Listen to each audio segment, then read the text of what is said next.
മാസപ്പടി കേസിലെ അന്വേഷണത്തോട് CMR സഹകരിക്കാതിരുന്നതോടെ നിലപാട് കടുപ്പിച്ചിരിക്കുകയാണ് ED.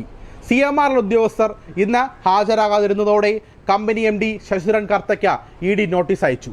തിങ്കളാഴ്ച ഹാജരാകാൻ നിർദ്ദേശിച്ചുകൊണ്ടാണ് നോട്ടീസ് അയച്ചിരിക്കുന്നത്. അതേസമയം കേസിൽ ഇന്ന് ചോദ്യം ചെയ്യലിന് നോട്ടീസ് നൽകിയിട്ടും CMRലെ ഉദ്യോഗസ്ഥൻ ഹാജരായിട്ടില്ല. ഫിനാൻസ് വിഭാഗത്തിലെ ഉദ്യോഗസ്ഥനാണ് ഇന്ന് ചോദ്യം ചെയ്യലിന് ഹാജരാകുന്നത്. നോട്ടീസിനോട് പ്രതികരിക്കുകയോ രേഖകൾ ഹാജരാക്കുകയോ ചെയ്തിട്ടില്ലെന്നാണ് ED പറയുന്നത്. കമ്പനിയുടെ ഫിനാൻസ് വിഭാഗത്തിലെ ഉദ്യോഗസ്ഥരെ ആദ്യം ചോദ്യം ചെയ്യാനായിരുന്നു നീക്കം. കമ്പനിയുടെ സാമ്പത്തിക ഇടപാടുകൾ സംബന്ധിച്ച രേഖകളുമായി കൊച്ചി ഓഫീസിൽ ഹാജരാകാനായിരുന്നു ED നിർദ്ദേശിച്ചിരുന്നത്. എന്നാൽ ആരും ഇന്ന് ED ഓഫീസിലെത്തിയില്ല.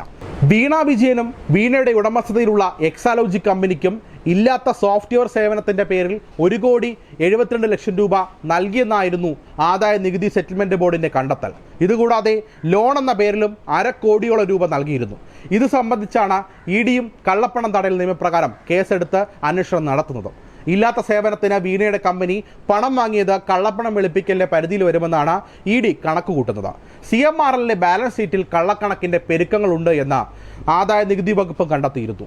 വീണ വിജയൻ, എക്സാലോജി കമ്പനി, CMRൽ പൊതുമേഖലാ സ്ഥാപനമായ KSIDC എന്നിവരാണ് നിലവിൽ അന്വേഷണ പരിധിയിലുള്ളത്. CMRുമായുള്ള സാമ്പത്തിക ഇടപാടിന് പുറമെ വീണ വിജയന്റെ സ്ഥാപനം നടത്തിയ മറ്റ് സാമ്പത്തിക ഇടപാടുകളും പരിശോധിക്കുമോ എന്ന് വ്യക്തമല്ല. CMR ഉദ്യോഗസ്ഥർ ആദായ നികുതി സെറ്റിൽമെന്റ് ബോർഡിന് നൽകിയ പഴയ മൊഴിയിൽ ഉറച്ചു നിന്നാൽ മുഖ്യമന്ത്രി പിണറായി വിജയന്റെ മകൾ വീണ വിജയന്റെ കമ്പനിയായ എക്സാലോജിക് സൊല്യൂഷൻസ് വമ്പൻ പ്രതിസന്ധിയിലാകും. എക്സാലോജിക്കും CMRലും തമ്മിലുള്ള ദുരൂഹമായ പണമിടപാടുകളിൽ ED കേസെടുത്തിരുന്നു. CMRൽ നിന്നും പണം കൈപ്പറ്റിയിരുന്നവരെയും വിളിപ്പിക്കാൻ സാധ്യതയുണ്ട്. കരിമണൽ കർത്തയുടെ നിയന്ത്രണത്തിലുള്ളതാണ് CMR.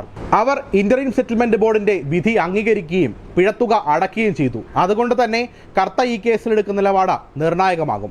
ഇരു കമ്പനികളും തമ്മിലുള്ള സേവന കരാറിന്റെ മറവിൽ നടന്നത് കള്ളപ്പണം വെളുപ്പിക്കലാണെന്ന കണ്ടെത്തലിനാണ് ED അന്വേഷണം നടക്കുന്നത്. എക്സാലോജിക്ക് എന്ത് സേവനമാണ് CMR നൽകിയതെന്നതിന് ഇരു കമ്പനികളും വ്യക്തമായ മറുപടി നൽകിയിട്ടില്ല. സേവനത്തിനല്ല എങ്കിൽ എന്തിനാണ് ഇരു കമ്പനികളും തമ്മിലുള്ള സാമ്പത്തിക ഇടപാടുകൾ എന്നതിലാണ് ED വ്യക്തത തേടുക. ഇരു കമ്പനികളും തമ്മിൽ നടന്ന 1.72 കോടി രൂപയുടെ ഇടപാടുകളുടെ രേഖകൾ പരിശോധിച്ച CMR പ്രതിനിധികളിൽ നിന്നും മൊഴി ശേഖരിക്കുന്നതാവും ആദ്യ നടപടി.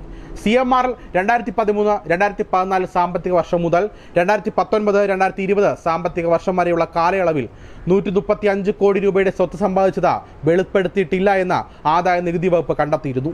ഇതിൽ 95 കോടി രൂപ ചില രാഷ്ട്രീയ പാർട്ടികൾക്കും വ്യക്തികൾക്കും കൈമാറിയതായാണ് കണ്ടെത്തൽ.